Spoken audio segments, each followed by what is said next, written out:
Welcome back to the Midlife Badassery podcast about your badass living. Coming at you live from the pool, you guys, for you guys just listening on your headphones and not watching on YouTube. I decided to bring you on my walk this morning because I don't want to get out of the pool. And at the same breath, I want to get my stuff done. I promised myself I was going to do. So here we are. I saw this headline on YouTube and it said, if I had to lose 100 pounds in 2026, here's what I do. Well, it didn't say 100 pounds, but that's because they hadn't lost 100 pounds. They only had 50 to lose. I'm like, well, I can do that because I've already done that and I'm doing it. Like, how funny is that? And then I got seriously thinking about it and I was like, oh my God, I would tell you guys such different stuff than I did the first time. Right. And so that's what we're just going to riff about today. I just want to talk through it with you guys because it's such a different journey as I'm losing 100 pounds this time after going through all these hormonal stuff, moves, life changes that I was in a regain. So I lost 120, regained about 80, and I'm down almost 20 this year.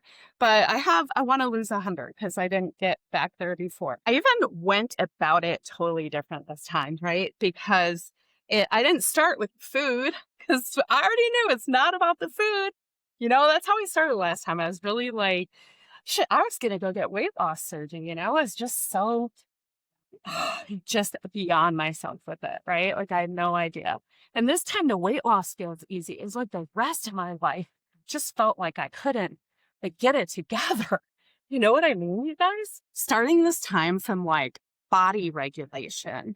And this came about when I went to see my naturopath.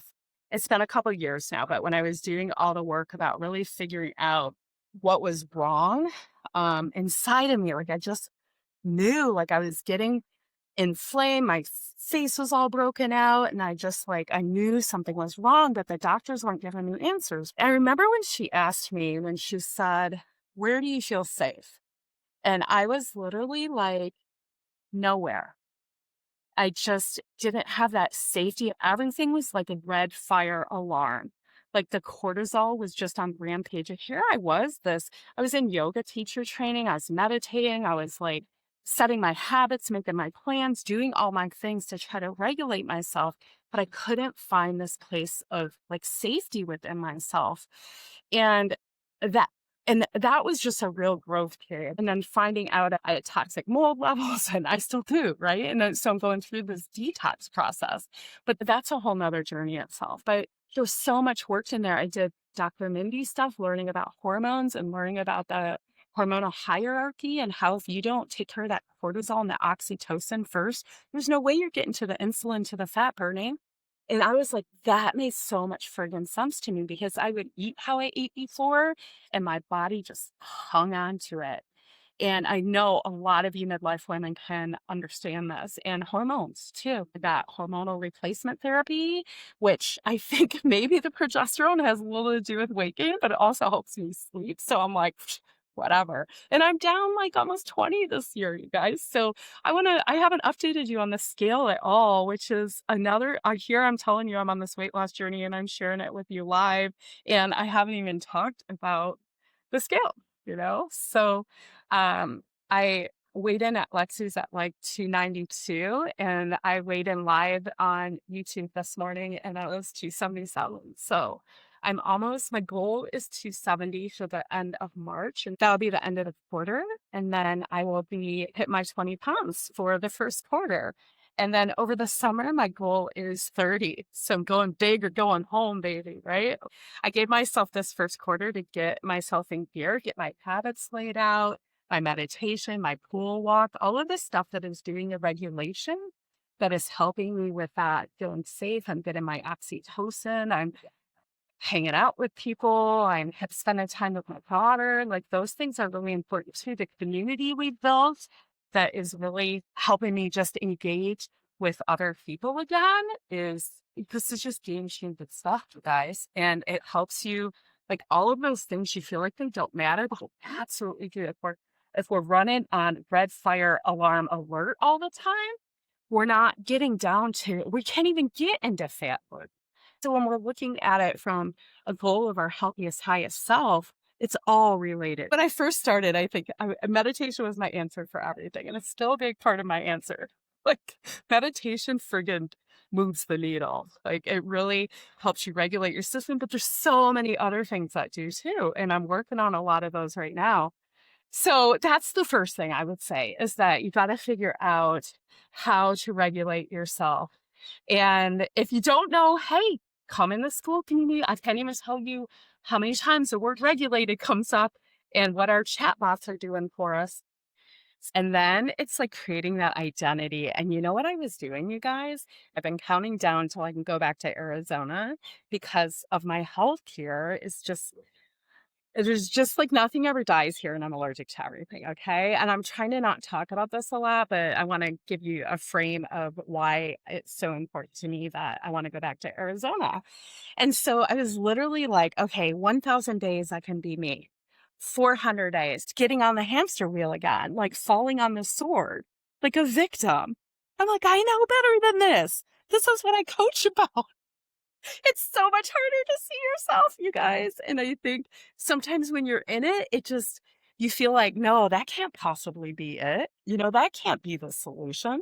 So creating this identity of who you want to become. Now, mind you, I was working on the identity. Like I had this whole vision, and I would even get to a point, okay, if I had the perfect day, what would it look like? And it involved coming to the pool, I'd walk the pool. I would do my pages and my yoga and my meditate. Like I missed my morning to myself. Right. And I had to go sit in traffic for an hour and a half. And so I tried to get around that at work. I tried to get a flexible schedule. I tried to leave earlier. I tried like, oh my gosh, 2 years worth of trying all the things to make that life fit in the life I was dreaming and I was creating like with my perfect day. And so when I wake up in the mornings now and I think about that identity and we're doing alter ego future self identity work in the midlife badassery community, and this week I was just like, oh my God, I'm almost there. The only thing that's kind of gotten out of my habit stack is yoga. I'm working to get that back in. And so far I have 2 days of doing yoga somewhere in my day. And my PM meditation is sketchy at best. And that really does move the needle for me. So I want to do that. Instead of like creating the vision and I was allowing myself to be stopped. And this might not seem too weird to you, but this is what I tell everybody else, right? It's like, as a coach, thinking you self-coach yourself and looking back and being like, oh my God. And then hiring a coach that was like calling me out on my victimhood. She's like, you need to write that whole story. You need to own every piece of these last 2 years of the weight, of the work, of all of that, and finding the limiting beliefs and busting them out off the charts, right? So that is really the second thing I think. So first, understanding how to regulate your body.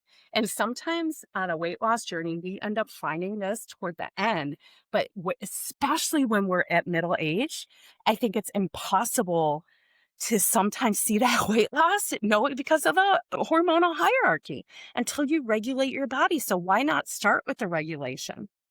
Right? Like ask diet culture, you guys. It's not about these diets and foods. And I tell you, I go and I'm like doing some competitive research and stuff like that. And I'm like, oh, if I see another like uber fit, and kudos to her. I don't want to sound bitter or anything, but like some uber fit 7-year-old woman that lost her 20-pound little pooch in midlife. I'm just like, where are the rested women that have been fighting the weight their whole life and have finally figured this shit out over 50? That's us, right? Like that's where I want to be hanging out. That's this channel. So follow along because we're figuring it out together. And it's what we do. And I feel like it's just ever going to be evolving. So doing it again this time and this 20 pounds, like I just have no doubt I'm becoming this person. It's like the first time I went live on Facebook back in 2018 because I had asked my future self, what would you do now if you were so certain you would achieve the outcome? And I was like, well, I would go live on Facebook and tell all my friends and family. And now, spoiler alert, I've been going live forever and even through the weight gain, but I'm doing this.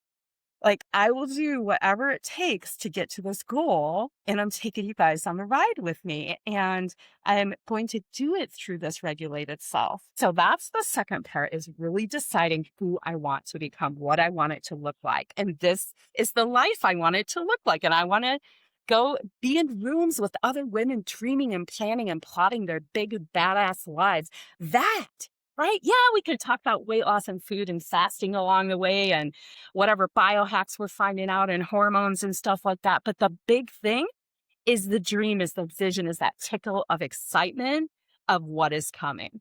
That's the game changing shit. That's the big number two, I think. And the third thing is starting small, like taking that big goal. Because of course you just want to go get weight loss surgery or be on a GLP when you have 100 pounds to lose and you're like, oh my God, it's just so big and overwhelming and whatever. Instead of like being like, okay, I'm going to lose 20 pounds and lose 1.5 per week or whatever that looks like. And the bigger I am, like right now, I can tackle a big ass goal pretty assuredly. Like I know at this weight, like I can lose 20 pounds. Yes, I can do that. Even with my midlife hormonal shit. And by the way, I need to take one. And my weigh-in would have been much better today. But I had a little Costco pizza derailment this week, you guys. And it was really interesting to watch my brain around the pizza because I saw myself going to get it. I was getting Millie some dinner because she had an appointment and it was late and I didn't have dinner made at home. I have a lot of lessons in this day. And so I watched myself. I'm like, okay, we're going to get a pizza. And then my mind totally bargained in 2 pieces because the scale was already down 3 pounds for the week already. And this was on Tuesday. So I was like, oh, you can have a couple pieces of pizza. Joke's on friggin' me. They're still in my stomach. But coming from a place of observation with that, okay, of seeing my mind be like, oh, the scale was ahead. And this happened to one of my clients had messaged me too. And she said, oh my God, I got back in Wonderland. And then all of a sudden I'm getting a donut and a Frappuccino. She's like, what the fuck? And I'm like, well, this is us getting to that next level. It's that regulation. It's that self-sabotage because our brains want to keep us back. They want to keep getting the dopamine hits. They want to keep us safe. They want to keep us there. So you can take that donut and I can take my pizza and we can do 1 or 2 things with it, right? I'm like, we can make ourselves feel guilty and feel like shit and whatever. What's that going to do? That's going to just help us gain more weight, eat more pizza, right? Or we can be like, okay, what am I going to learn from this? And I was doing this while I was eating because this is how far down this wormhole I've been in these last 8 years, right? I'm like, okay, I see this. And I had 2 pieces, you guys, and I was eating it. I'm like, it's not even that good. And at one point I had wrapped one up and put it away, but I was sitting there in the car waiting. I was bored. I was watching a show. I was total distraction eating. Totally distraction, boredom eating. So next time, and Millie and I talked about this on the way home because her choice I got her wasn't that great either. I'm like, next time, honey, either I have dinner made for us at home and we just know it's going to be there. But if I can't do that for some reason, then we're doing like Panda Express or Subway or like a better option around there. And I'm really, because of all my allergies to stuff, I'm really trying to not eat any of those things right now because it just physically doesn't help me, which makes your whole decision easier. Right. But there's a whole conversation about restriction. That's another podcast. So we're not even going there. So small steps, not only small little steps every day, like that decision right there was a 3-pound decision, you know? Like it's those little simple decisions each and every day. And to come from a place of not judgment, but of awareness and being like, I see that. And you know what? Next time we go to that appointment and I know Costco's there, I'm either getting myself a better option and I'm going to plan that ahead of time. I'm going to have a better plan. Clearly didn't have a good plan. And that brings us to the 4th thing I would do. And that is what that just did, the whole pizza story, building trust with myself again, like trusting myself. I got this.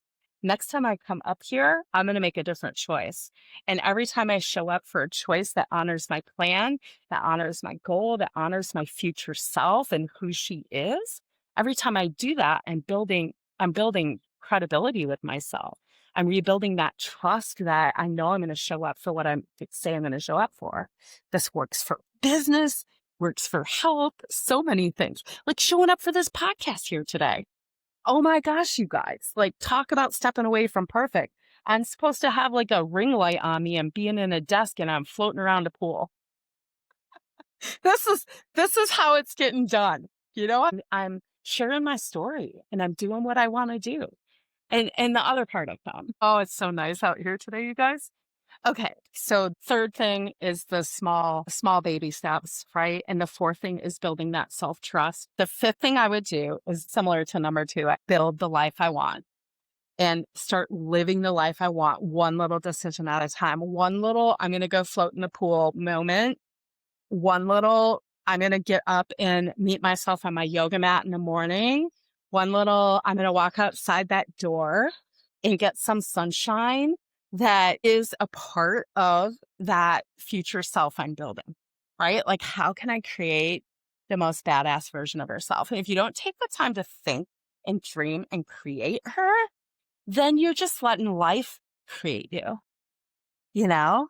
And we're here to be this vibration, like the track's like. I was listening to a little Dr. Joe this morning. I was doing this future self walking meditation, and he's talking about epigenetics and how the cells in our body respond to your emotional frequency. You're creating from this vibration of either gratitude or joy or wonder. I'm doing a lot of work with wonder right now. It's just coming up. I have a wonderful life. I have a wonderful business and a wonderful way I do business. I have wonderful health and a wonderful way I'm in health. Like the world wonderful and wonder is something to put in your aura. So that's the fifth thing I would do, you guys. Losing 100 pounds again and coming at this place. The food was in there nowhere.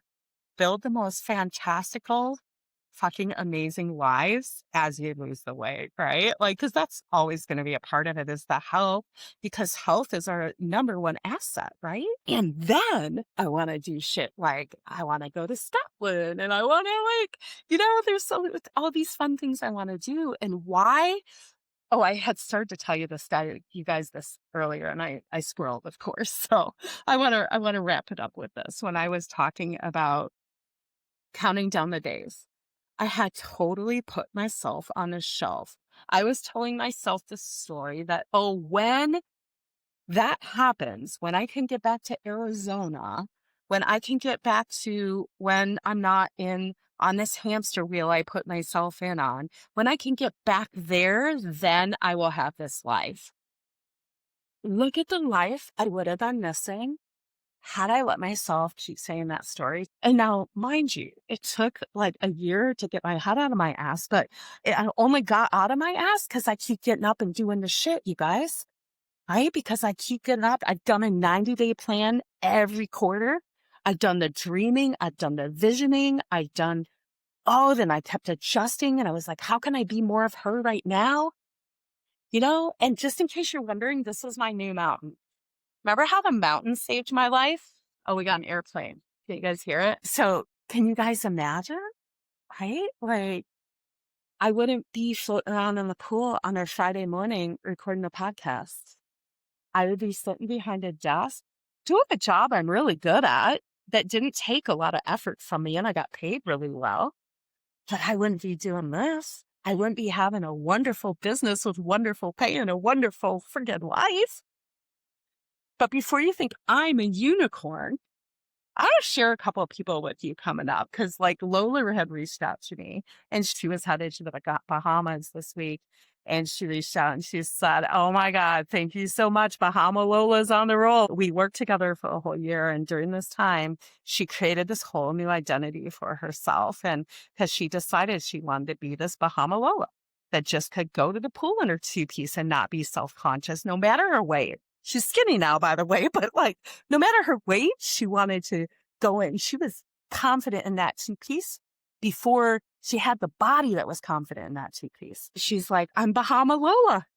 She created this whole identity for herself and became it. And along the process, also like got rid of all of these.